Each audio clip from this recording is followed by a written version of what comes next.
नमस्कार. आकाशवाणी औरंगाबाद केंद्राच्या बातमीपत्रात मी हर्षवर्धन दीक्षित आपलं स्वागत करतो. ठळक बातम्या. जात प्रमाणपत्र खोटं असल्याचं आढळल्यास नोकरी आणि पदवी दोन्हीही जाणार. पीक विमा योजनेची प्रभावी अंमलबजावणी करण्यासाठी सरकारला 1 वर्षाची मुदत देण्यास सर्वोच्च न्यायालय सहमत.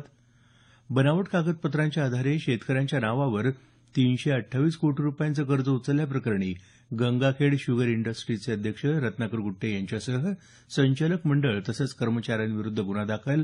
आणि वेस्ट इंडीजविरुद्ध शेवटच्या एकदिवसीय क्रिकेट सामन्यासह भारतानं मालिका जिंकली. आता सविस्तर बातम्या.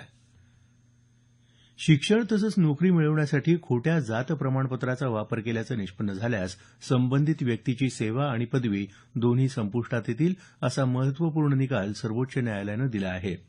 काल यासंदर्भात झालेल्या सुनावणीदरम्यान न्यायालयानं अशा व्यक्तीला शिक्षा देखील सुनावली जाऊ शकते असं नमूद केलं. अशी व्यक्ती किती काळापासून नोकरीवर आहे ही बाब यात महत्त्वाची ठरणार नाही असंही न्यायालयानं स्पष्ट केलं आहे. बोगस जात प्रमाणपत्रांचा वापर करून नोकरी मिळवणाऱ्या कर्मचाऱ्यांना नारळ देण्याची घोषणा केंद्र सरकारनं गेल्या महिन्यात केली होती. केंद्रीय मंत्री जितेंद्र सिंग यांनी संसदेच्या अर्थसंकल्पीय अधिवेशनादरम्यान लोकसभेत याविषयीची आकडेवारीही सादर केली होती. शेतकरी आत्महत्या या समस्येचं निराकरण एका रात्रीत होणं शक्य नसल्याचं सर्वोच्च न्यायालयानं म्हटलं आहे. काल यासंदर्भात एका याचिकेवर झालेल्या सुनावणीदरम्यान पीक विमा योजनेच्या प्रभावी अंमलबजावणीसाठी सरकारनं मागितलेल्या 1 वर्षाच्या मुदतीला आपण सहमत असल्याचं सरन्यायाधीश जयेश खेर यांच्या अध्यक्षतेखालील पीठानं नमूद केलं.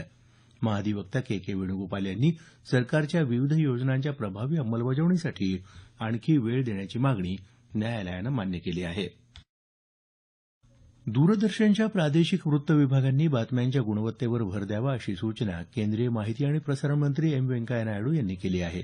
काल नवी दिल्ली इथं आयोजित प्रादेशिक वृत्त विभाग प्रमुखांच्या परिषदेत ते बोलत होते. प्रादेशिक वृत्त विभाग हे प्रादेशिक भाषांमधील स्थानिक बातम्या देशाच्या कानाकोपऱ्यात पोहोचवण्यात महत्त्वाची भूमिका बजावतात असं नायडू यावेळी म्हणाले. दूरदर्शन समाचारच्या ddnews@gov.in या नव्या संकेतस्थळाचं लोकार्पणही काल त्यांच्या हस्ते करण्यात आलं. मराठवाड्यातल्या शेतकऱ्यांनी काल मुंबईत मुख्यमंत्र्यांची भेट घेऊन शेतकऱ्यांना दिलासा देणारी कर्जमाफी योजना जाहीर केल्याबद्दल कृतज्ञता व्यक्त केली. 40 लाख शेतकऱ्यांचा सातबारा कोरा करण्याचा प्रयत्न करत असल्याचं सांगतानाच मुख्यमंत्र्यांनी शेतकऱ्यांच्या उत्पन्न वाढीसाठी विविध उपाययोजना राबवण्यासह कृषी क्षेत्रात गुंतवणूक वाढवण्यावर भर देत असल्याचं सांगितलं.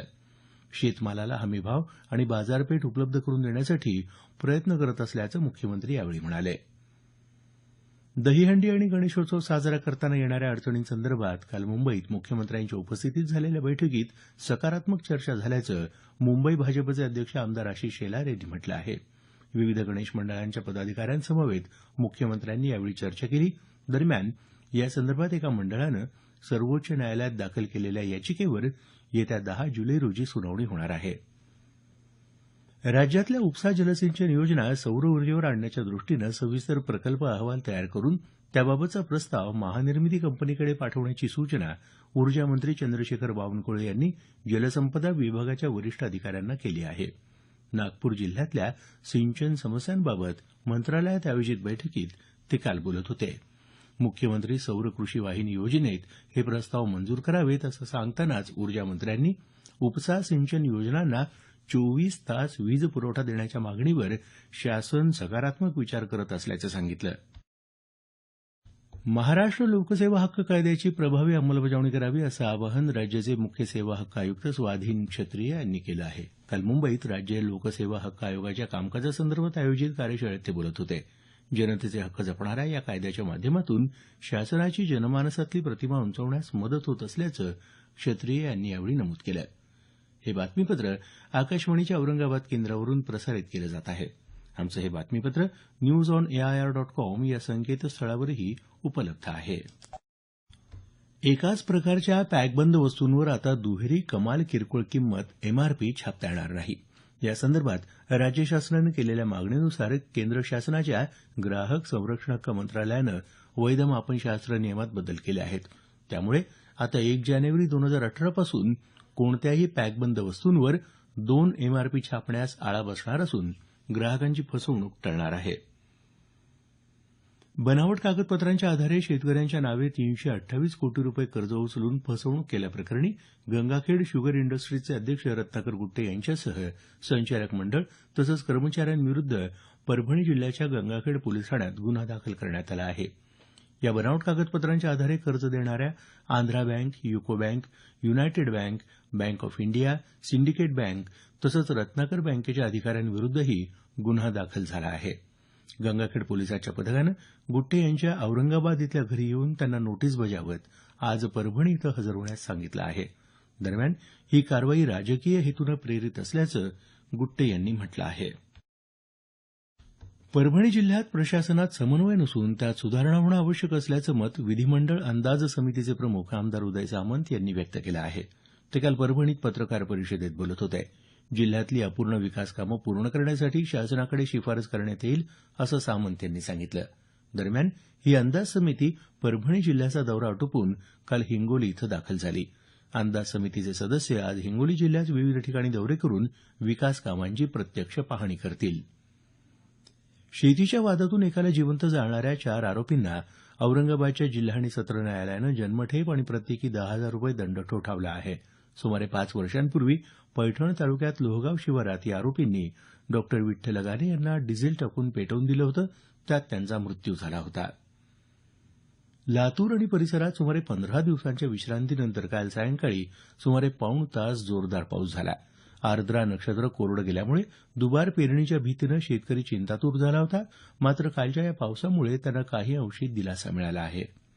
क्रिकेट वेस्ट इंडिज विरुद्ध 5वा एकदिवसीय सामना 8 गडी राखून जिंकत भारतानं मालिका 3-1च्या फरकानं जिंकली. काल झालेल्या शेवटच्या सामन्यात वेस्ट इंडिज संघानं भारतासमोर 206 धावांचं लक्ष्य ठेवलं होतं. कर्णधार विराट कोहलीनं शतकी खेळी करत अजिंक्य रहाणे आणि दिनेश कार्तिकच्या साथीनं 37व्या षटकात हे लक्ष्य साध्य केलं. सामनावीर पुरस्कार कोहलीनं तर मालिकावीर पुरस्कार अजिंक्य रहाणेनं पटकावला. या दौऱ्यातला एकमेव T20 सामना परवा रविवारी होणार आहे. नांदेड वाघाळा शहर महानगरपालिका निवडणुकीसाठी प्रभाग आरक्षणाची सोडत काल काढण्यात आली. मतदारांना 20 प्रभागातून एकूण 81 नगरसेवक निवडून द्यायचे आहेत. प्रभाग क्रमांक 1 ते 19 मधून प्रत्येकी 4 तर प्रभाग क्रमांक 20 मधून 5 नगरसेवक निवडले जाणार आहेत. या 20 प्रभागांचं भौगोलिक क्षेत्र आणि नकाशे जिल्हा प्रशासनानं काल जाहीर केले.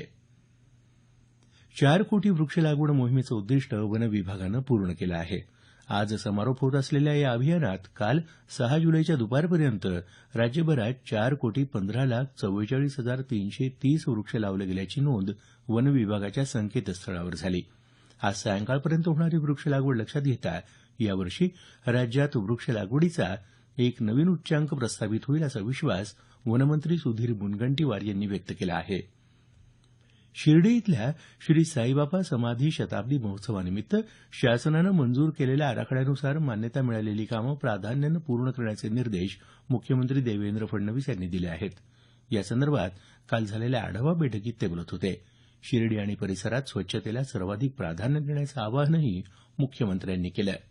1 ऑक्टोबर 2017 ते 18 ऑक्टोबर 2018 या कालावधीत हे समाधी शताब्दी महोत्सवी वर्ष साजरं होत आहे. शेवटी पुन्हा काही ठळक बातम्या. जात प्रमाणपत्र खोटं असल्याचं आढळल्यास नोकरी आणि पदवी दोन्हीही जाणार. पीक विमा योजनेची प्रभावी अंमलबजावणी करण्यासाठी सरकारला 1 वर्षाची मुदत देण्यास सर्वोच्च न्यायालय सहमत. बनावट कागदपत्रांच्या आधारे शेतकऱ्यांच्या नावावर 328 कोटी रुपये कर्ज उचलल्याप्रकरणी गंगाखेड शुगर इंडस्ट्रीजचे अध्यक्ष रत्नाकर गुट्टे यांच्यावर गुन्हा दाखल.